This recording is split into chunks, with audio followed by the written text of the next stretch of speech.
मेरे प्यारे विद्यार्थियों, आप सभी को नमस्कार।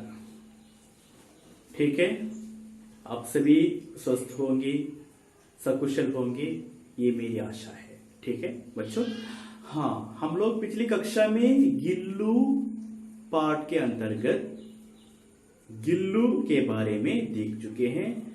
लेखिका महादेवी वर्मा काक पुराण के द्वारा, मतलब कव्वे के पुराण के द्वारा कुछ विचारों को बता रहे थे, है ना। ठीक है, अचानक उनकी दृष्टि एक छोटे से जीव या छोटा सा जीव पर पड़ गई। वो था गिलहरी का बच्चा। ओके, ठीक है, हम अभी अगला पार्ट अध्ययन करेंगे। ओके, ठीक है।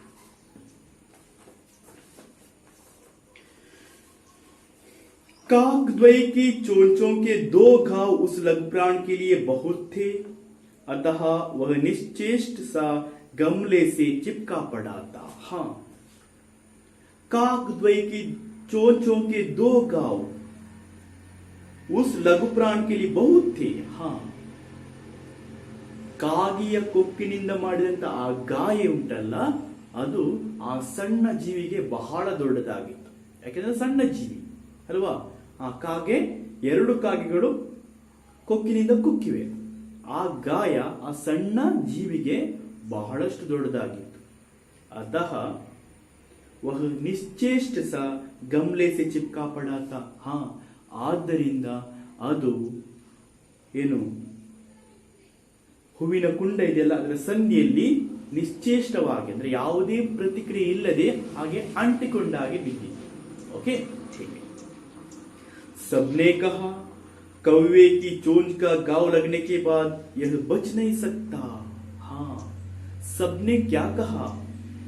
कौवे की चोंच का घाव लगने के बाद ಕಾಗೆಯ ಕೊಕ್ಕಿನ ಗಾಯ ಆದ ಕಾರಣ ಆ ಅಳಿಲಿನ ಮರಿ ಬದುಕಿ ಉಳಿಯಲ್ಲ ಅಂತ ಎಲ್ಲರೂ ಹೇಳಿದ್ರು. ಆದ್ದರಿಂದ ಅತಃ ಇಸೆ ಐಸೆ ಹಿ रहने दिया जावे.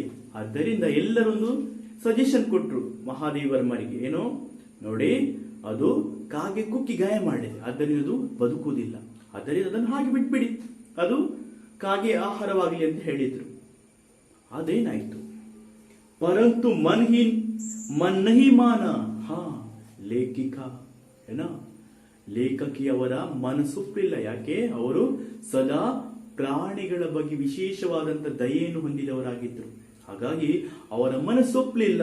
ಅವ್ರು ಏನ್ ಮಾಡಿದ್ರು? ಉಸೆ ಹೌಲೇಸೆ ಉಟಾಕರ್ ಅಪ್ನೆ ಕಮರೆ ಮೇಲಾಯಿ. ಹೌಲೇಸೆ, ಹಾ, ನಿಧಾನವಾಗಿ ಸೂಕ್ಷ್ಮವಾಗಿ ಹಿಡ್ಕೊಂಡು, ಗಟ್ಟಿಯಾಗಿ ಹಿಡ್ಕೊಳ್ಳಿಕ್ಕೆ ಆಗಲ್ಲ, ಯಾಕೆ? ಅದು ಸಣ್ಣ ಪುಟ್ಟ ಜೀವಿ ಅಲ್ವಾ, ಅದನ್ನು ಹಾಗೆ ನಾವು ಹೋಲ್ಡ್ ಮಾಡಬೇಕು. ಹಾ, ನಿಧಾನವಾಗಿ ಎತ್ಕೊಂಡು ಬಂದು ತನ್ನ ಕೊಠಡಿಗೆ ತೆಗೆದುಕೊಂಡು ಬಂದರು. ಯಾರು? ಲೇಖಕಿ ಮಹಾದೇವಿ ವರ್ಮಾ. फिर रूई से रक्त पोंछ कर, फिर ಮತ್ತೆ ರೂಯಿ से रक्त पोंछ कर, ರೂಯಿ मतलब ಕಾಟನ್, ಹತ್ತಿಯಿಂದ ಅದರ ಮೇಲಿದ್ದ ರಕ್ತವನ್ನೆಲ್ಲ, ಗಾಯಾದಂತ ರಕ್ತವನ್ನೆಲ್ಲ ಒರೆಸಿದ್ರು. ಪೋಂಚ್ಕರ್, ಒರೆಸಿ. ಪೆನ್ಸಿಲಿನ್ ಕಾ ಮರ್ಹಮ್ ಲಗಾಯ ಘಾವೋಂ ಪರ್, ಗಾಯಗಳ ಮೇಲೆ ಏನೇನು ಗಾಯ ಆಗಿದೆ ಅಲ್ಲಿಗೆಲ್ಲ ಪೆನ್ಸಿಲಿನ್ ಮುಲಾಮನ್ನು ಹಚ್ಚಿದ್ರು, ಆಯಿಂಟ್ಮೆಂಟ್ ಅನ್ನು ಹಚ್ಚಿದ್ರು. कई घंटे के उपचार के उपरांत उसके मुंह में एक बूंद पानी टपकाया जा सका. हाँ, कई घंटे के उपचार के बाद, उपरांत मतलब बाद, ಹಲವು ಗಂಟೆಗಳ ಉಪಚಾರದ ನಂತರ, उपरांत उसके मुंह में एक बूंद, ಒಂದು ಹನಿ, ಒಂದು ಬಿಂದು ನೀರನ್ನು ಹಾಕಿದ್ರು ಅದರ ಬಾಯಿಗೆ.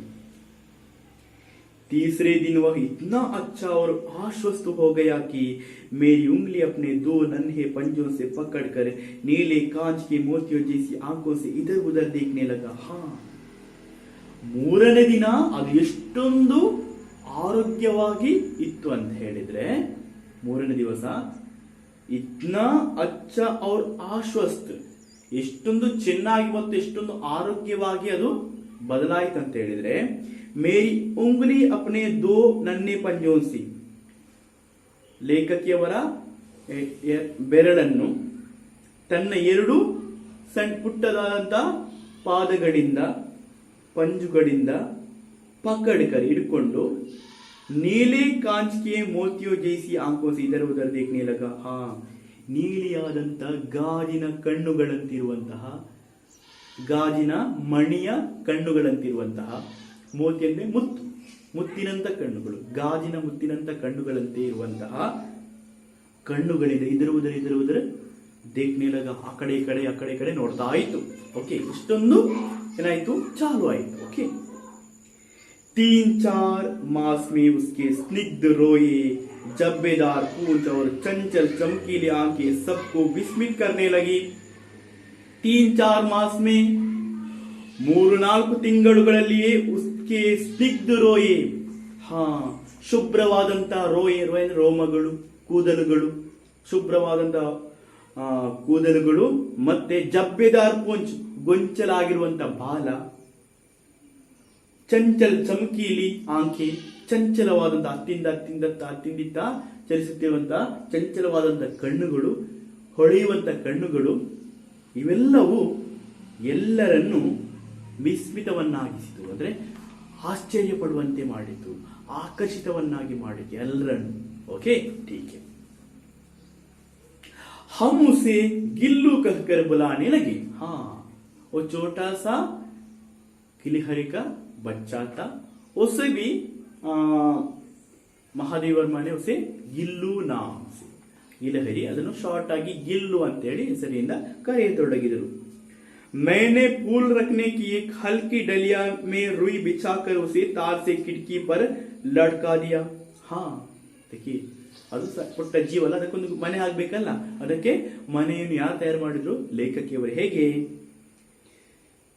ಫೂಲ್ ರಖ್ನೆಕಿ ಹಲ್ಕಿ ಡಲಿಯಾ, ಹೂವನ್ನಿಡುವಂತ ಸಣ್ಣ ಡಲಿಯಾ. ಡಲಿಯಾ ಅಂದ್ರೆ ಹಗುರವಾದ, ಹಲ್ಕಿ ಅಂದ್ರೆ ಹಗುರವಾದಂತ ಡಲಿಯಾ. ಡಲಿಯಾ ಅಂದ್ರೆ ಟೋಕ್ರಿ, ಬುಟ್ಟಿ, ಸಣ್ಣದಾದಂತ ಬುಟ್ಟಿಯಲ್ಲಿ ರೂಯಿ ಬಿಚಾಕ, ಹತ್ತಿಯನ್ನು ಸ್ಪ್ರೆಡ್ ಮಾಡಿ ಒಳಗೆ, ಉಸೆ ತಾರ್ ಸೆ ಕಿಟಕಿ ಪರ್ ಲಟ್ಕಾ ದಿಯಾ. ಆ ಬುಟ್ಟಿಯನ್ನು ತಂತಿಯಿಂದ ಕಟ್ಟಿ ಕಿಟಕಿಯಲ್ಲಿ ನೇತು ಹಾಕಿದ್ರು. ಲಟ್ಕಾ ದಿಯಾ, ನೇತು ಹಾಕಿದ್ರು. ಓಕೆ, ಕಿಟಕಿ ಹತ್ರ ಸಣ್ಣದಾದಂತಹ ಬುಟ್ಟಿ, ಅದಕ್ಕೆ ಹತ್ತಿಯನ್ನು ಹರಡಿ ಅದನ್ನು ತಂತಿಯಿಂದ ಕಟ್ಟಿ ಕಿಟಕಿಗೆ ಕಟ್ಟಿ ಅಲ್ಲಿ ನೇತು ಹಾಕಿದ್ರು.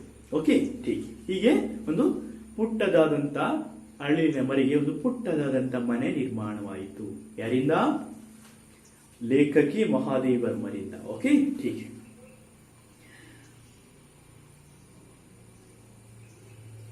2 ವರ್ಷ ವಹಿ ಗಿಲ್ಲು ಕಾ ಘರ್ ರಹಾ. 2 ವರ್ಷಗಳು ಅದುವೇ ಗಿಲ್ಲಿನ ಮನೆಯಾಯಿತು. 2 ವರ್ಷ ತಕ್ गिल्लू वहीं पर रहने लगा. वह स्वयं हिलाकर अपने घर में झूलता और अपनी कांच के मनकों से आंखों से कमरे के भीतर और खिड़की से बाहर ना जाने क्या देखता समझता रहता था. देखिए, वो क्या करता था, उसमें बैठकर स्वयं हिलाता था, हिलाकर झूलता. ಅದು ತನ್ನ ಏನು ಪುಟ್ಟದಾದ ಮನೆಯಲ್ಲಿ ಕುಳಿತುಕೊಂಡು ಸ್ವಯಂ ಹಿಲಾಕರ್, ತನ್ನಿಂದ ತಾನೇ ಅದನ್ನೇ ಮಾಡಿ ಹಿಲಾಕರ್ ಅಲುಗಾಡಿಸಿ, झूलता था, ಜೋಕಲಿ ಹಾಗೆ ತೂಗ್ತಾ ಆಯ್ತು. ಓಕೆ, अपनी कांच के मनकों से आंखों से, ತನ್ನ ಕಾಂಚ್ ಗೆ ಗಾಜಿನ ಮಣಿಯಂತಿರುವ, ಮನ್ಕ ಅಂದ್ರೆ ಮಣಿ, ಗಾಜಿನ ಮಣಿಯಂತಿರುವ ಕಣ್ಣುಗಳಿಂದ ಕಮರೆಗೆ ಭೀತರ್, ಕೋಣೆಯ ಒಳಗೆ, और ಕಿಟಕಿ ಸೆ ಬಾಹರ್, ಮತ್ತೆ ಕಿಟಕಿಯ ಹೊರಗಡೆ ನೋಡ್ತಾ ಇತ್ತು. ಏನನ್ನು ನೋಡ್ತಾ ಇತ್ತೋ, ಏನನ್ನದು ತಿಳಿತಾ ಇತ್ತೋ ಅಂತೇಳಿ ನಮಗೆ ಅರ್ಥ ಆಗ್ತಾ ಇರಲಿಲ್ಲ. ಅರ್ಥ ಆಯ್ತಾ? ತನ್ನ ಗಾಜಿನ ಮಣಿ ಎತ್ತಿರುವಂತಹ ಕಣ್ಣುಗಳಿಂದ ಕಿಟಕಿಯ ಹೊರಗಡೆ ಮತ್ತು ಕೋಣೆಯ ಒಳಗೆ ನೋಡ್ತಾ ಇತ್ತು. ಅದು ಏನನ್ನು ನೋಡ್ತಾ ಇತ್ತು, ಏನನ್ನು ಅರ್ಥ ಮಾಡಿಕೊಳ್ತಾ ಇತ್ತು ಅಂತ ಹೇಳಿ ಯಾರಿಗೂ ತಿಳಿತಾ ಇರಲಿಲ್ಲ. ಓಕೆ, ठीक है. परंतु उसकी समझदारी और कार्यकलाप पर सबको आश्चर्य होता था. उसकी समझदारी, ಅದರ ತಿಳುವಳಿಕೆ, ಅದರ ಜ್ಞಾನ, और ಕಾರ್ಯಕಲಾಪ, ಅದರ ಚಟುವಟಿಕೆಗಳು, ಅದರ ತಿಳುವಳಿಕೆ ಮತ್ತು ಅದರ ಕಾರ್ಯಚಟುವಟಿಕೆಗಳು ಎಲ್ಲರನ್ನು ಆಶ್ಚರ್ಯ ಪಡುವಂತೆ ಮಾಡ್ತಾ ಇತ್ತು. ओके ठीक है. जब मैं लिखने बैठती तब अपनी ओर मेरा ध्यान आकर्षित करने की उसे इतनी तीव्र इच्छा होती थी कि उसने एक अच्छा उपाय खोज निकला. हाँ, जब मैं लिखने बैठती, जब लेखिका लिखने बैठती है तब क्या है, उनका मन आकर्षित करने के लिए वो क्या करता था ಅಂದ್ರೆ ಯಾವಾಗ ಲೇಖಕಿಯವರು ಬರೀಲಿಕ್ಕೆ ಕೂತ್ಕೊಳ್ತಾ ಇದ್ರ, ಬರೆಯುವಾಗ ಅವರು ಅಷ್ಟಕ್ಕೆ ಇರ್ತಿದ್ರಲ್ವಾ, ಅದಕ್ಕೆ ಅದೇನ್ ಮಾಡ್ತಿತ್ತು, ಅವರ ಮನಸ್ಸನ್ನು ತನ್ನತ್ರ ಸೆಳೆದುಕೊಳ್ಳಿಕ್ಕೆ ಆಕರ್ಷಿತರಾಗ್ಲಿಕ್ಕೆ ಏನು ಮಾಡ್ತಿತ್ತು ಅಂತ ಹೇಳಿದ್ರೆ ಒಂದು ಉಪಾಯ ಮಾಡ್ತಿತ್ತು. ಏಕ್ ಅಚ್ಚ ಉಪಾಯ ಖೋಜ್ ನಿಕಾಲ, ಒಂದು ಒಳ್ಳೆ ಉಪಾಯವನ್ನು ಹುಡುಕಿತ್ತು. ಏನು,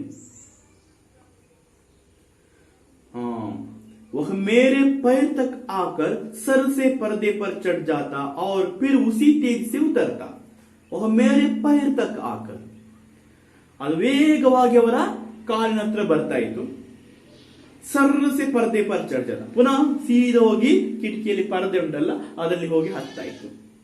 ಅವ್ರ ಫಿರ್ ಉಸಿ ತೇಜ್ ಸೆ ಉತರ್ತಾ, ಫಾಸ್ಟ್ ಆಗಿ ಹೋಗ್ತಾ ಇತ್ತು, ಫಾಸ್ಟ್ ಆಗಿ ಪುನಃ ಅವರ ಕಾಲ ಹತ್ರ ಬರ್ತಾ ಇತ್ತು, ಪುನಃ ಸೀದಾ ಹೋಗಿ ಪರದೆನ ಹತ್ತಾ ಇತ್ತು. ಅದನ್ನೇ ಮಾಡ್ತಾ ಇತ್ತು.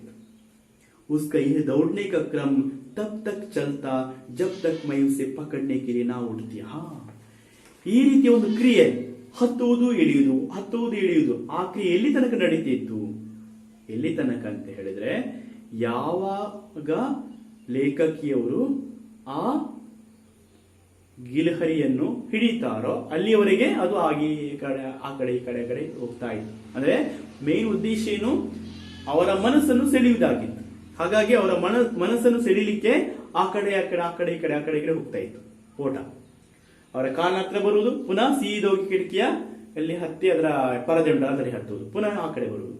ಹಾಗೆಯೇ ಮಾಡ್ತಿತ್ತು. ಎಲ್ಲಿವರೆಗೆ ಮಾಡ್ತಿತ್ತು, ಅವರನ್ನು ಅದನ್ನು ಹಿಡಿಯುವವರೆಗೆ. ಅಂದ್ರೆ ಉದ್ದೇಶ ಏನು, ತನ್ನನ್ನು ಅದು ಹಿಡಿಬೇಕು ಅಲ್ವಾ, ತನ್ನನ್ನು ಲೇಖಕಿಯವರು ಗಮನಿಸಬೇಕಾದ ಹಿಡಿಬೇಕು ಅಂತೇಳಿ ಅದೊಂದು ಒಳ್ಳೆ ಉಪಾಯವನ್ನು ಮಾಡಿದ್ದೆ ಅದು ಗಿಲಹರಿ. ಓಕೆ.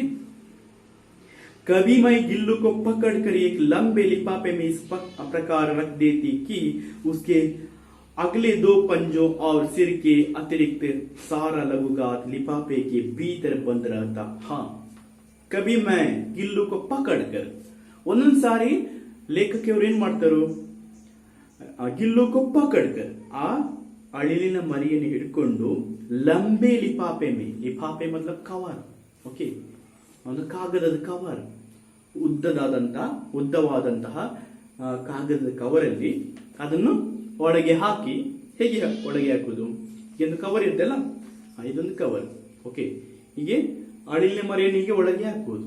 ಒಳಗೆ ಹಾಕಿ ಅದರ 2 ಕೈ ಮಾತ್ರ ಹೊರಗಡೆ, 2 ಕೈ ಮತ್ತು ತಲೆ ಮಾತ್ರ ಹೊರಗಡೆ, ಹಾಗೆ ಅದನ್ನು ಸೈಡ್ ಅಲ್ಲಿ ಇಡ್ತಾ ಇತ್ತು. लिफाफे में इस प्रकार रख देती कि उसके अगले 2 पंजों, ಅಗಲೆ ಅಂದ್ರೆ ಮುಂದಿನ 2 ಕೈಗಳು ಪಾದಗಳು ಮಾತ್ರ ಮುಂದೆ, और सिर के अतिरिक्त सारा लघुगात लिफाफे के भीतर बंद रहता. ಮತ್ತೆ ಅದರ ಎಲ್ಲ ಫುಲ್ ಬಾಡಿ, ಕಾಲು ಹೊಟ್ಟೆ ಎಲ್ಲ ಏನು ಕೆಳಗಡೆ ಒಳಗೆ, ಯಾವುದು ಕವರ್ನ ಒಳಗೆ. ಅದಕ್ಕೆ ಸಾರಾ ಲಘುಗಾತ, ಲಘುಗಾತ ಅಂದ್ರೆ ಚಿಕ್ಕ ಶರೀರ, ಪುಟ್ಟ ಶರೀರ ಎಲ್ಲವೂ ಕವರ್ನ ಒಳಗೆ ಇರ್ತಿತ್ತು. ಅದರ ತಲೆ ಸ್ವಲ್ಪ ಮತ್ತೆ 2 ಕೈಗಳು ಮಾತ್ರ ಹೊರಗಡೆ ಇರ್ತಿತ್ತು. ಆ ರೀತಿಯಾಗಿ ಪುಟ್ಟದಾದಂತ ಕವರ್ನೊಳಗೆ ಹಾಕ್ತಾ ಇದ್ರು. लिफाफे के भीतर बंद रहता. इस अद्भुत स्थिति में कभी कभी घंटों मेज पर दीवार के सहारे खड़ा रखकर वह अपनी चमकीली आंखों से मेरा कार्यकलाप देखा करता. इस अद्भुत स्थिति में, ಈ ಒಂದು ಅದ್ಭುತವಾದಂತ ಸ್ಥಿತಿಯಲ್ಲಿ ಕಭಿ ಕಭಿ ಒಂದೊಂದು ಸಾರಿ ಗಂಟೆಗಟ್ಟಲೆ मेज पर दीवार के सहारे खड़ा रहकर वह अपनी चमकीली आंखों से मेरा कार्यकलाप देखा करता. ಏನು ಮಾಡ್ತಿತ್ತು, ಅದನ್ನ ಹೀಗೆ ಇಡ್ತಿದ್ರು. ಹೇಗೆ ಇಡ್ತಿದ್ರು, ಮೇಜ್ ಮತ್ತೆ ಪಕ್ಕ ಗೋಡೆ ಇದೆ, ಅದಕ್ಕೆ ಸರಿಯಾಗಿ ತಾಗಿಸಿ ಇಡ್ತಿದ್ರು. ಅದು ಗೋಡೆಯ ಆಧಾರದಲ್ಲಿ ಹೀಗೆ ನಿಂತ್ಕೊಂಡು ನನ್ನ ಕಾರ್ಯಕಲಾಪಗಳನ್ನು, ಅಂದ್ರೆ ಲೇಖಕಿಯವರ ಕಾರ್ಯ ಚಟುವಟಿಕೆಗಳನ್ನು ಸುಮಾರು ಗಂಟೆವರೆಗೆ ನೋಡ್ತಾ ಇರ್ತಿದ್ರು. ತನ್ನ ಹೊಳೆಯುವ कಣ್ಣುಗಳಿಂದ. ओके ठीक है. भूख लगने पर चिक चिक करके मानो यह मुझे सूचना देता और काजू या बिस्कुट मिल जाने पर उसी स्थिति में लिफाफे से बाहर वाले पंजों से पकड़कर उसे कुतरता रहता. हाँ ठीक है. भूख लगने पर ಹಸಿವಾದಾಗ ಚಿಕ್ ಚಿಕ್ ಚಿಕ್ ಅಂತ ಆವಾಜ್ ಮಾಡ್ತಾ ಇತ್ತು, ಅಂದ್ರೆ ಶಬ್ದ ಮಾಡ್ತಾ ಇತ್ತು. ಯಾಕೆ? ಅವರಿಗೆ ಸೂಚನೆ ಕೊಡುದು. ಯಾರಿಗೆ ಸೂಚನೆ ಕೊಡುದು? ಲೇಖಕಿಯವರಿಗೆ. ಅದು ಬರ್ಲಿಕ್ಕೆ ಹೋಗುತ್ತಿಲ್ಲ. ಯಾಕೆ? ಕವರ್ನೊಳಗಿದೆ, ನನಗೆ ಹಸಿವಾಗ್ತಾ ಇದೆ ಅಂತ ಹೇಳಿ ಶಬ್ದ ಮಾಡಿ ಅವರಿಗೆ ಏನು ಸೂಚನೆ ಕೊಡ್ತಾ ಇತ್ತು. ಆವಾಗ ಅವ್ರು ಏನ್ ಮಾಡ್ತಿದ್ರು? काजू या बिस्कुट.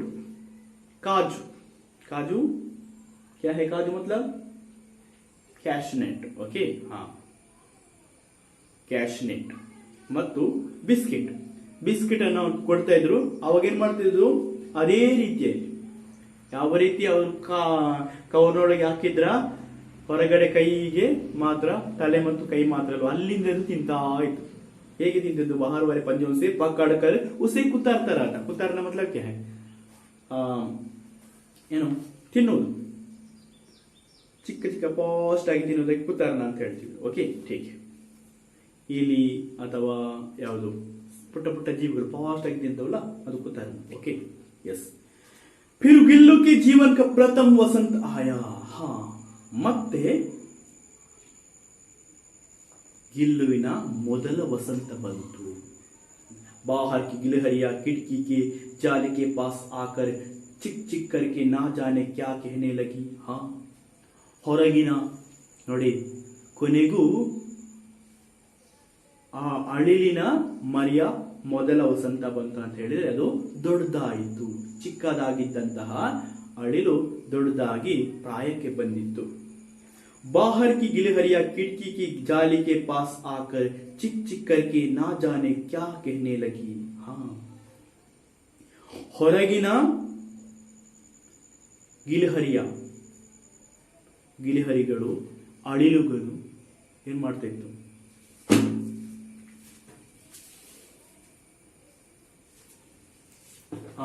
ಹೊರಗಿನ ಅಳಿಲುಗಳು ಬಂದು ಶಬ್ದ ಮಾಡ್ತಿದ್ವಿ. ಎಲ್ಲಿ? ಕಿಟಕಿ ಹತ್ರ. ಜಾಲಿ ಕೆ ಪಾಸ್ ಆಕರ್ ಚಿಕ್ ಚಿಕ್ ಕರ್ಕೆ ನಾ ಜಾನೆ ಕ್ಯಾ ಕಹನೆ ಲಗಿ. ಹಾ, ಅವುಗಳ ಭಾಷೆಯಲ್ಲಿ ಏನೋ ಹೇಳ್ತಾ ಇದ್ರು. ಅಂದ್ರೆ ಹೆಣ್ಣು ಅಳಿಲುಗಳು ಬಂದು ಕಿಟಕಿ ಹತ್ತಿರ ಬಂದು ಏನೋ ಆವಾಜ್ ಮಾಡ್ತಾ ಇದ್ದು ಅದರ ಭಾಷೆಯಲ್ಲಿ. ಓಕೆ, ಯಾರಿಗೂ ಗೊತ್ತು ಏನು ಮಾತಾಡ್ತಾ ಇತ್ತು ಅಂತ ಹೇಳಿ. ಅಂತೂ ಅದು ಏನೋ ಆ ಅಳಿಲಿನ ಮರಿ ಈಗ ದೊಡ್ಡದಾಗಿ ಪ್ರಾಯಕ್ಕೆ ಬಂದಿದೆ. ಇನ್ನೊಂದು ಅಳಿಲಿನ ಜೊತೆ ಸಂಸಾರ ಮಾಡಲಿಕ್ಕೆ ಅದು ಬಯಸ್ತಾ ಇದೆ ಅಂತ ಹೇಳಿ ಅರ್ಥವಾಯಿತು. ओके. गिल्लू को जाल के पास बैठकर अपनेपन से बाहर झांकने देकर मुझे लगा कि इसे मुक्त करना आवश्यक है. हाँ, ಗಿಲ್ಲು ನೋಡಿ, ಅದು ಯಾವಾಗಲೂ ಹೊರಗಡೆಯೇ ನೋಡ್ತಾ ಇತ್ತು. ಯಾವುದು? ಆ ಅಳಿಲಿನ ಮರಿ ಹೊರಗಡೆ ಜಾಸ್ತಿ ನೋಡ್ತಾ ಇತ್ತು. ಇದನ್ನು ನೋಡಿದಂತಹ ಲೇಖಕಿಯವರಿಗೆ ಅನಿಸ್ತು, ಹಾ, ಇದು ಈಗ ಫ್ರೀಡಮ್, ಸ್ವಾತಂತ್ರ್ಯವನ್ನು ಬಯಸ್ತಾ ಇದೆ, ಅದನ್ನು ಬಿಡಬೇಕು ಅಂತೇಳಿ ಅನಿಸ್ತು. ಅವ್ರು ಏನ್ ಮಾಡಿದ್ರು? झांकते हैं, बाहर झांकते देखकर मुझे लगा कि इसे मुक्त करना आवश्यक है. ಹಾ, ತನ್ನಷ್ಟಕ್ಕೆ ತಾನು ಹೊರಗಡೆ ನೋಡುತ್ತಾ ಇಣುಕ್ತಾ ಇತ್ತು. ಜಾಂಕನ ಅಂದ್ರೆ ಇಣುಕಿ ನೋಡ್ತಾ ಇತ್ತು. ಅದನ್ನು ಕಂಡಂತ ಲೇಖಕಿ ಅವರಿಗೆ ಅನಿಸ್ತು ಏನಂತ ಹೇಳಿದ್ರೆ, ಇದನ್ನು ಈಗ ಬಿಡಬೇಕು, ಫ್ರೀ ಆಗಿ ಬಿಡಬೇಕು ಅಂತ ಹೇಳಿ.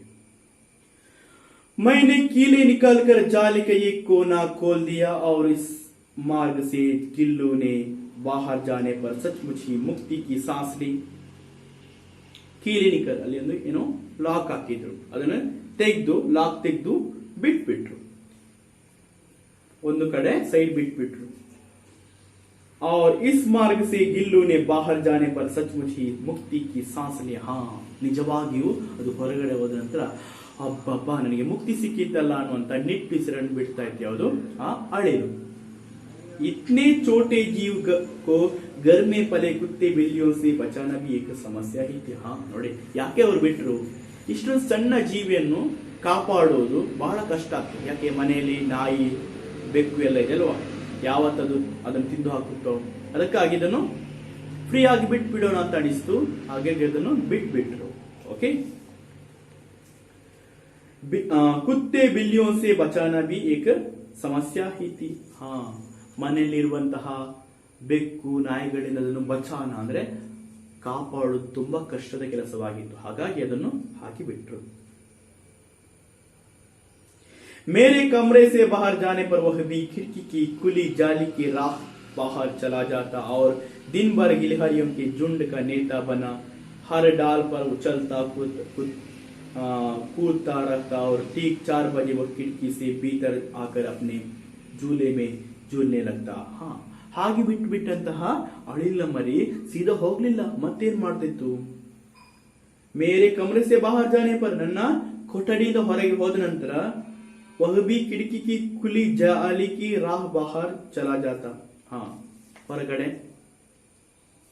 ಇದ್ದಂತ ಓಪನ್ ಆಗಿದ್ದಂತ ದಾರಿಯಿಂದ ಹೊರಗಡೆ ಹೋಗ್ತಾ ಇತ್ತು। ಆ ದಾರಿಯಿಂದಾಗಿ ದಿನ್ ಭರ್ ಗಿಲ್ಹರಿಯೋ ಕೆ ಜುಂಡ್ ಕಾ ನೇತಾ ಬನ। ಹಾ, ದಿನವಿಡೀ ಅಲ್ಲಿದ್ದಂತ ಇತರ ಅಳಿಲಿನ ಗುಂಪಿಗೆ ಅದೊಂದು ನಾಯಕನಾಗ್ತಿತ್ತು। ಹರ್ ಡಾಲ್ ಪರ್ ಉಚ್ಚಲ್ತಾ ಕೂದ್ತಾ रहता, ಪ್ರತಿ ಮರದ ಗೆಲ್ಲುಗಳಲ್ಲಿ ಅದೆಲ್ಲ ಏನೋ ಹಾರ್ತಾ ಕುಣಿತಾ ಎಲ್ಲ ಆಟ ಆಡ್ತಾ ಇತ್ತು।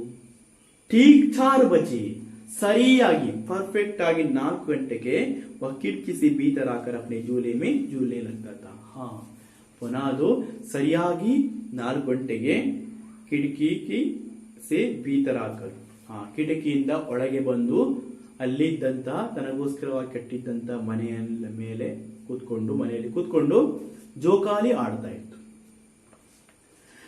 मुझे चौंकाने की इच्छा उसमें ना जाने कब और कैसे उत्पन्न हो गई थी। कभी फूलदान के फूलों से छिप जाता, कभी पर्दे की चुन्नट में और कभी सूरजमुखी की पत्तियों में। हाँ, ओके। मुझे चौंकाने की इच्छा उसमें ना जाने कब और कैसे उत्पन्न हो गई थी। हाँ, ಲೇಖಕಿಯವರು ಹೇಳ್ತಾ ಇದ್ದಾರೆ, ನನ್ನನ್ನು ಚೌಂಕಾನ ಅಂದ್ರೇನು? ಬಿಚ್ಚಿ ಬೀಳಿಸುವುದು। ಓಕೆ, ಹಾ, ನನ್ನನ್ನು ಬೆಚ್ಚಿ ಬೀಳಿಸುವುದು ಆ ಒಂದು ಇಚ್ಛೆ ಅದಕ್ಕೆ ಯಾವಾಗ ಉತ್ಪತ್ತಿ ಆಯಿತು, ಯಾವಾಗ ಅದು ಕಂಡುಕೊಂಡಿತ್ತು ಅಂತ ಹೇಳಿ ನನ್ಗೆ ಗೊತ್ತಿಲ್ಲ। ಅದೇನ್ ಮಾಡ್ತಾ ಇತ್ತು? ಅವರ ಮನಸ್ಸನ್ನು ಸೆಳೆಯಲಿಕ್ಕೆ, ಯಾರ ಲೇಖಕಿಯವರ ಮನಸ್ಸನ್ನು ಸೆಳೆಯಲಿಕ್ಕೆ ಏನ್ ಮಾಡ್ತಾ ಇತ್ತು? ಕವಿ ಫೂಲ್ದಾನ್ ಕೆ ಫೂಲೋ ಮೇ ಚಿಪ್ ಜಾತಾ। ಹಾ, ಕೆಲವೊಂದ್ ಸಾರಿ ಏನ್ ಮಾಡ್ತಿತ್ತು? ಹೂದಾನಿ ಇಟ್ಟಿರ್ತಾರಲ್ಲ, ಆ ಹೂದಾನಿಯ ಹೂ ಇರುತ್ತಲ್ಲ, ಅದರ ಹೂವಿನ ಅಡ್ಡದಲ್ಲಿ ಅಡಗಿ ಕೂತ್ಕೊಳ್ತಾ ಇತ್ತು। ಕವಿ ಪರ್ದೆಗೆ ಚುನ್ನಟ್ ಮೇ, ಹಾ, ಕಿಟಕಿಯಲ್ಲಿ ಪರ್ದೆ ಆಗಿರ್ತಾರಲ್ಲ, ಚುನ್ನಟ್ ಅಂದ್ರೆ ಅದರಲ್ಲಿ ನೆರಿಗೆ ಇರುತ್ತಲ್ಲ, ಅದರ ಎಡೆಯಲ್ಲಿ ಹೋಗಿ ಅಡಗಿ ಕೂತ್ಕೊಳ್ತಾ ಇತ್ತು। ಅವ್ರ ಕಬಿ ಸೋಂಜುಹಿ ಪತ್ತಿಯೋ ಮೇ, ಹಾ, ಮತ್ತೆ ಅಲ್ಲಿ ಒಂದು ಸೋಂಜುಹಿ ಹೂವಿನ ಗಿಡ ಇತ್ತು, ಅದರ ಪತ್ತಿ ಅಂದ್ರೆ ಎಲೆಗಳ ಹಿಂದೆ ಅಡಗಿ ಕೂತ್ಕೊಳ್ತಾ ಇತ್ತು। ಅರ್ಥ ಆಯ್ತಾ? ಹಾ, ಗಿಲ್ಹರಿ क्या है? लेखिका को चमकाने के लिए क्या क्या करती थी, है ना? फूलदान के फूलों से छिप जाता था, पर्दे की चुन्नट में और कभी सोंजोही की पत्तियों के पीछे। ओके ना? ठीक है। ಈ ರೀತಿಯಾಗಿ ಲೇಖಕಿಯವರ ಮನಸ್ಸನ್ನು ಆಕರ್ಷಿಸುವಂತ ಕೆಲಸವನ್ನು ಮಾಡ್ತಾ ಇತ್ತು ಚೌಕಾನಿ। ओके, नेक्स्ट देखेंगे। मेरे पास बहुत से पशु पक्षी है और उनका मुझसे लगाव भी कम नहीं है। ओके, ठीक है।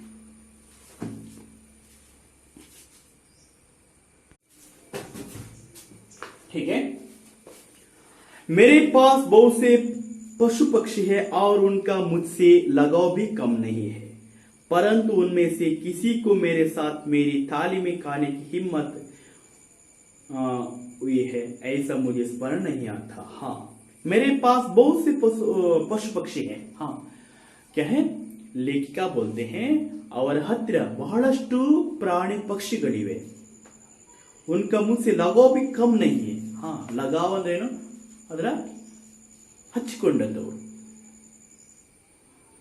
ಸಾಮೀಪ್ಯ। ಓಕೆ, ಹಾ, ಅವರಿಗೆ ಪ್ರಾಣಿ ಪಕ್ಷಿಗಳೆಂದ್ರೆ ತುಂಬಾ ಇಷ್ಟ. ಎಲ್ಲಾ ಪ್ರಾಣಿ ಪಕ್ಷಿಗಳನ್ನು ಅವರು ತುಂಬಾ ಇಷ್ಟಪಡ್ತಿದ್ರು, ಅವುಗಳು ಕೂಡ ಇಷ್ಟಪಡ್ತಾ ಇದ್ರು. ಓಕೆ, ಪರಂತು उनमें से किसी को मेरे साथ मेरी तालीम में खाने की हिम्मत हुई है ऐसा मुझे स्मरण नहीं आता. ಹಾ, ಎಷ್ಟೋ ಪ್ರಾಣಿಗಳು ಅತ್ಯಂತ ಆಪ್ತವಾಗಿದ್ದು ಇಷ್ಟಪಡ್ತಾ ಇದ್ವು, ಅವರ ಹತ್ರ ಬರ್ತಾ ಇದ್ವು. ಆದರೆ ಇಷ್ಟರವರೆಗೆ ಯಾವುದೇ ಒಂದು ಪ್ರಾಣಿ ಕೂಡ ಅವರ ತಟ್ಟೆಯ ಊಟ ಮಾಡ್ತಿರುವಾಗ ತಟ್ಟೆಗೆ ಒಂದು ಊಟ ಮಾಡಿದ ಧೈರ್ಯವನ್ನು ತೋರಿದ್ದು ಇದುವರೆಗೆ ನನಗೆ ನೆನಪು ಬರ್ತಾ ಇಲ್ಲ. ಲೇಖಕಿಯವರು ಹೇಳ್ತಾ ಇದ್ರೆ, ನನ್ನಲ್ಲಿ ಬಹಳಷ್ಟು ಪ್ರಾಣಿಗಳಿದ್ದು, ಬಹಳಷ್ಟು ಪ್ರಾಣಿಗಳು ನನ್ನ ಇಷ್ಟಪಡ್ತಿದ್ವು, ನನ್ನ ಜೊತೆಗೆ ಬರ್ತಾ ಇದ್ವು, ನನ್ನ ಮೇಲೆಲ್ಲ ಹರಿದಾಡ್ತಿದ್ವು. ಆದರೆ ನನಗೆ ಇಷ್ಟರವರೆಗೆ ಯಾವುದೇ ಪ್ರಾಣಿ ಕೂಡ ನನ್ನ ತಟ್ಟೆಯಲ್ಲಿ ಬಂದು ಊಟ ಮಾಡಿದ ನೆನಪು ನನಗೆ ಬರ್ತಾ ಇಲ್ಲ. ಅಂದ್ರೆ ಗಿಲ್ಹರಿ ಹಾಗೆ ಮಾಡದೇ ಇತ್ತು. ಹೇಗೆ? ಗಿಲ್ಲು ಹಿಂಸೆ ಅಪವಾದ. ಹಾ, ಆದ್ರೆ ಎಲ್ಲ ಪ್ರಾಣಿಗಳಿಗಿಂತಲೂ ತದ್ವಿರುದ್ಧವಾಗಿತ್ತು ಯಾವುದು? ಗಿಲ್ಲು. ಯಾಕೆ? ಅವೆಲ್ಲ ಇಷ್ಟರವರೆಗೆ ಅವರ ತಟ್ಟೆಯಲ್ಲಿ ಕುಡಿದು ಊಟ ಮಾಡುವಂತ ಪ್ರಯತ್ನ ಮಾಡಿರಲಿಲ್ಲ, ಹಿಮ್ಮತ್ ಧೈರ್ಯ ಮಾಡಿರಲಿಲ್ಲ. ಆದ್ರೆ ಅದಕ್ಕೆ ವಿರುದ್ಧವಾಗಿ ಗಿಲಹರಿ ಆ ಕೆಲಸವನ್ನು ಮಾಡ್ತಾ ಇತ್ತು. मैं जैसे ही खाने के कमरे में पहुंचती वह खिड़की से निकलकर आंगन की दीवार बरामदा पार करके कूद मेज पर पहुंच जाता और मेरी थाली में बैठ जाना चाहता. हाँ, क्या है? मैं जैसे ही खाने के कमरे में पहुंचती, ಹಾ, ನಾನು ಊಟದ ಕೋಣೆಗೆ ಹೋಗುವ ಸಂದರ್ಭದಲ್ಲಿ, ಯಾವಾಗ ನಾನು ಊಟದ ಕೊಠಡಿಗೆ ಹೋಗ್ತೀನೋ ಆವಾಗ ಕಿಟಕಿ ಸೆ ನಿಕಲ್ಕರ್, ಅದು ಕಿಟಕಿಯಿಂದ ಹೊರಟು आंगन की दीवार बरामदा पार करके, ಅಂಗಳದ ಗೋಡೆ ಮತ್ತೆ ಬರಾಮದ ಅಂದ್ರೆ ಏನು, ವೆರಾಂಡವನ್ನು ದಾಟಿ ಮೇಜಿನ ಮೇಲೆ ಬಂದು ತಲುಪ್ತಾ ಇತ್ತು. ಮತ್ತೆ ನನ್ನ ತಟ್ಟೆಯ ಮೇಲೆ ಕುಳಿತುಕೊಳ್ಳುವಂತ ಪ್ರಯತ್ನವನ್ನು ಮಾಡ್ತಾ ಇತ್ತು. ಜಾನಾ ಚಾಹತಾ. बड़ी कठिनाई से मैंने उसे ताले के पास बैठना सिखाया. हाँ, ಅದು ತಟ್ಟೆ ಮೇಲೆ ಕೂತ್ಕೊಳ್ಳಿಕ್ಕೆ ನೋಡ್ತಾ ಇತ್ತು. ತುಂಬಾ ಕಷ್ಟಪಟ್ಟು ನಾನು ಏನನ್ನು ಅದಕ್ಕೆ ಕಳಿಸಿದೆ? ಹಾ, ತಟ್ಟೆ ಹತ್ತಿರ ಬಂದು ಕೂತ್ಕೊಳ್ಳುದಷ್ಟೇ. ತಟ್ಟೆ ಮೇಲೆಲ್ಲ, ತಟ್ಟೆ ಹತ್ತಿರ. ಅದೇನ್ ಮಾಡ್ತಿತ್ತು? ತಟ್ಟೆಯ ಮೇಲೆ ಒಂದು ಅಲ್ಲಿಂದ ತಿನ್ನುವಂತ ಪ್ರಯತ್ನ ಮಾಡ್ತಾ ಇತ್ತು. ಬಹಳ ಕಷ್ಟಪಟ್ಟು ನಾನು ಅದಕ್ಕೆ ಏನನ್ನು ಕಲಿಸಿದೆ, ಟೀಚ್ ಮಾಡಿದೆ? ತಟ್ಟೆ ಹತ್ತಿರ ಬಂದು ತಿನ್ನುವುದನ್ನು. बड़ी कठिनाई से मैंने उसे थाली के पास बैठना सिखाया. ತಟ್ಟೆ ಹತ್ತಿರ ಬಂದು ಕುಳಿತುಕೊಳ್ಳುವುದನ್ನು ಲೇಖಕಿಯವರು ಗಿಲ್ಲುವಿಗೆ ಏನು ಕಲಿಸಿದ್ರು. ಓಕೆ, जहां बैठकर वह मेरी थाली से एक एक चावल उठाकर बड़ी सफाई से खाता रहता. हाँ, जहां बैठकर, ಅದು ತಟ್ಟೆಯ ಹತ್ತಿರ ಕೂತ್ಕೊಂಡು ಅಲ್ಲಿಂದಲೇ ತನ್ನ ಕೈಗಳಿಂದ ಒಂದೊಂದೇ ಅನ್ನದ ಅಗುಲನ್ನು ಏನ್ ಮಾಡ್ತಾ ಇತ್ತು? ತಿಂತಾ ಇತ್ತು. ಏಕೇಕ್ ಚಾವಲ್ ಉಠಾಕರ್, ಒಂದೊಂದು ಅನ್ನವನ್ನು ತಿಂತಾ ಇತ್ತು. ಉಠಾಕರ್ ಏಕೇಕಿ ತಿಂತಾ ಇತ್ತು. ಬಡಿ ಸಫಾಯಿಸಿ ಕಾತರಾತ, ಕ್ಲೀನ್ ಆಗಿ, ಸಫಾಯಿಸಿ ಕ್ಲೀನ್ ಆಗಿ ತಿಂತಾ ಇತ್ತು. काज उसका प्रिय काज था और कई दिन काज ना मिलने पर वह अन्य खाने की चीजें या तो लेना बंद कर देता या झूले से नीचे फेंक देता था. हाँ, ಅದಕ್ಕೆ ಇಷ್ಟವಾದಂತ ಆಹಾರ ಯಾವುದಾಗಿತ್ತಂದ್ರೆ ಕಾಜು. ಓಕೆ, ಅಂದ್ರೆ ಕ್ಯಾಶ್ನೆಟ್. ಅದಕ್ಕೆ ಇಷ್ಟವಾದಂತ ಖಾದ್ಯ, ಇಷ್ಟವಾದಂತ ತಿಂಡಿ, ಇಷ್ಟವಾದಂತ ಆಹಾರ ಅಂದ್ರೆ ಯಾವುದು? ಕಾಜು, ಅಂದ್ರೆ ಕ್ಯಾಶ್ನೆಟ್ ಆಗಿತ್ತು. ಓಕೆ, ಅದೇನ್ ಮಾಡ್ತಿತ್ತು? ಕೈದಿನ ಕಾಜು ನಾ ಮಿಲ್ನೆ ಪರ, ಕೆಲವು ದಿನಗಳು ಅದಕ್ಕೆ ಆ ಆಹಾರ ಸಿಗದೆ ಹೋದ್ರೆ, ಯಾವುದು ಕಾಜು ಸಿಗದೆ ಹೋದ್ರೆ ಏನ್ ಮಾಡ್ತಿತ್ತು? ಅನ್ಯ ಖಾನೆ ಕಿ ಚೀಜೆ ಯಾ ತೋ ಲೇನ ಬಂದ್ ಕರ್ ದೇತಾ ಥಾ. ಹಾ, ಬೇರೆ ಆಹಾರವನ್ನು ಅದು ತೆಗೊಳ್ಳೋದನ್ನೇ ಸ್ಟಾಪ್ ಮಾಡ್ತಿತ್ತು. ಯಾ ಜೂಲೆ ಮೇ ನೀಚೆ ಫೇಕ್ ದೇತ, ಯಾರಾದ್ರೂ ಕೊಟ್ರೆ ಬೇರೆ ಆಹಾರವನ್ನು ಅದು ಅಲ್ಲಿಂದ ಹೋಗಿ ಕೆಳಗೆ ಬಿಸಾಕ್ತಾ ಇತ್ತು. ಅದರ ಜೋಕಾಲಿ ಇದೆಯಲ್ಲ, ಅದರ ಗೂಡು ಇದೆಯಲ್ಲ, ಅಲ್ಲಿಂದ ಕೆಳಗೆ ಬಿಸಾಕ್ತಾ ಇತ್ತು. ओके, ठीक है. उसी बीच मुझे मोटर दुर्घटना में आहत होकर कुछ दिन अस्पताल में रहना पड़ा. उन दिनों जब मेरे कमरे का दरवाजा खोला जाता, गिल्लो अपने झूले से उतरकर दौड़ता और फिर किसी दूसरे को देखकर तेजी से अपने घोंसले में जा बैठता। तब उसे काजू दे जाते, परंतु अस्पताल से लौटकर जब मैंने उसकी झूले की सफाई की तो उसमें काजू भरे मिले, जिनसे ज्ञात होता था कि वह उस दिन अपना प्रिय काजू कितना कम खाता रहा। हाँ, उसी बीच में ಇದರ ಮಧ್ಯೆ मुझे मोटर दुर्घटना में आहत होकर कुछ दिन अस्पताल में रहना पड़ा। हाँ, ಕೆಲವು ದಿನಗಳು ನನಗೆ ಅಂದ್ರೆ ಲೇಖಕಿಯವರು ಹೇಳ್ತಾ ಇದ್ದಾರೆ, ಲೇಖಕಿಯವರು ಮೋಟಾರ್ ದುರ್ಘಟನೆಯಿಂದಾಗಿ ಆಕ್ಸಿಡೆಂಟ್ನಿಂದಾಗಿ ಆಸ್ಪತ್ರೆಯಲ್ಲಿ ಇರಬೇಕಾಯಿತು। ಓಕೆ, उन दिनों ಆ ದಿನಗಳಲ್ಲಿ मेरे कमरे का दरवाजा खोला जाता। हाँ ನೋಡಿ, ಈಗ ಮನೆಯಲ್ಲಿ ಯಾರಿಲ್ಲ, ಲೇಖಕಿಯವರಿಲ್ಲ, ಹಾಸ್ಪಿಟಲ್ ಅಲ್ಲಿ ಅವರು ಅಡ್ಮಿಟ್ ಆಗಿದ್ದಾರೆ। ಈಗ ಅವರ ಕೊಠಡಿ ಖಾಲಿ। ಯಾರಾದ್ರೂ ಅವರ ಕೊಠಡಿಯ ಬಾಗಿಲನ್ನು ತೆಗೆದು ಹೋದ್ರೆ ಸಡನ್ ಆಗಿ ಒಳಗೆ ಬರ್ತಾ ಇತ್ತು, ಕಿಟಕಿಯಿಂದ ಒಳಗೆ ಬರ್ತಾ ಇತ್ತು। ಕಿಸಿ ದೂಸರೆ ಕೋ ದೇಕರ್ ತೇಜಿ ಸೆ ಅಪ್ನೆ ಘೋಂಸಲೆ में बैठता। ಆದ್ರೆ ಬರ್ತಾ ಇತ್ತು, ಬಂದು ಹಾ ಲೇಖಕಿಯವರು ಇದ್ದಾರಂತ ನೋಡಿದಾಗ ಬೇರೆ ಜನ ಇದ್ದಾರಲ್ಲ, ಅವರು ನೋಡಿ ವಾಪಸ್ ಅದು ಎಲ್ಲಿ ಹೋಗ್ತಾ ಇತ್ತು, ವಾಪಸ್ ತನ್ನ ಗೂಡಿಗೆ ಹೋಗ್ತಾ ಇತ್ತು। ಇದು ನನ್ನ ಯಜಮಾನ ಅಲ್ಲ ಅಂತ ಅದಕ್ಕೆ ಗೊತ್ತಾಗ್ತಾ ಇತ್ತು। ಬಾಗಿಲು ತೆರೆದಾಗ ಯಾರೋ ಬಂದ್ರಂತೇಳಿ ಓಡಿಕೊಂಡು ಬರ್ತಾ ಇತ್ತು, ಬಂದು ನೋಡುವಾಗ ಬೇರೆ ಜನರನ್ನು ಕಂಡು ಅದು ವಾಪಸ್ ತನ್ನ ಗೂಡಿಗೆ ಹೋಗ್ತಾ ಇತ್ತು। Okay, S.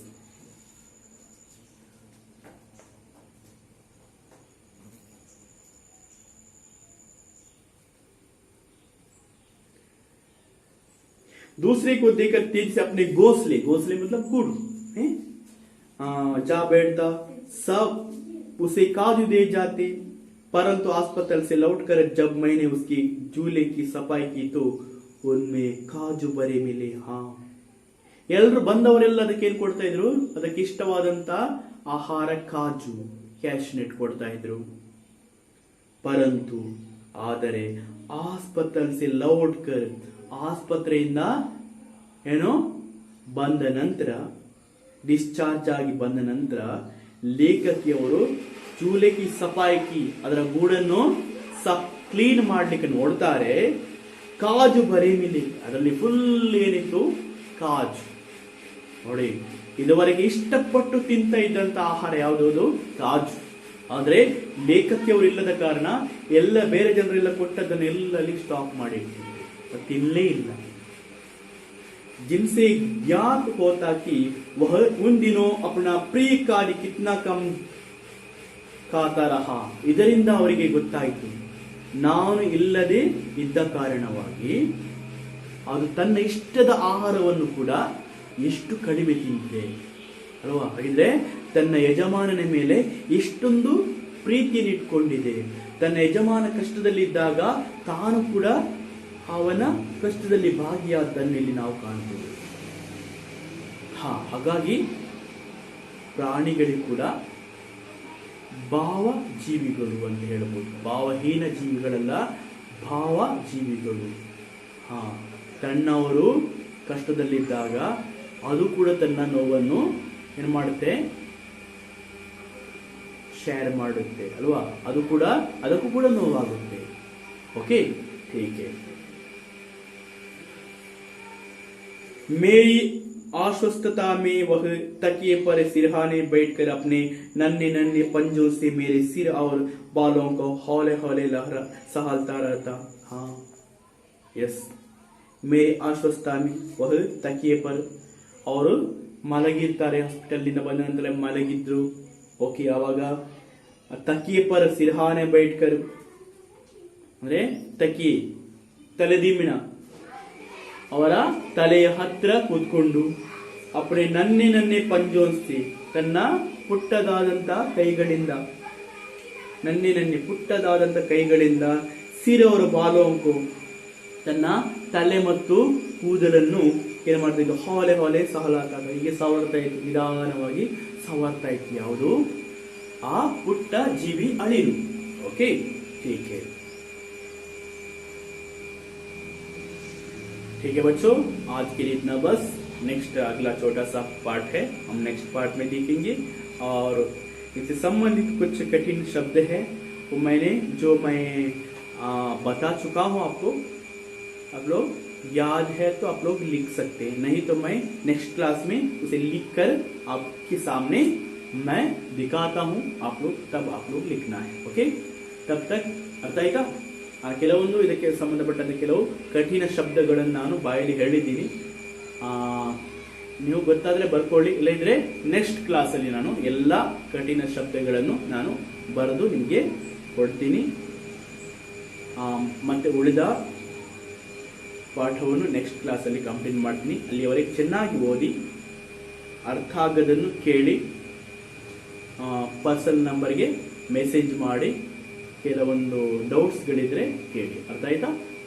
ಅಲ್ಲಿಯವರೆಗೆ ಎಲ್ರಿಗೂ ನಮಸ್ಕಾರ.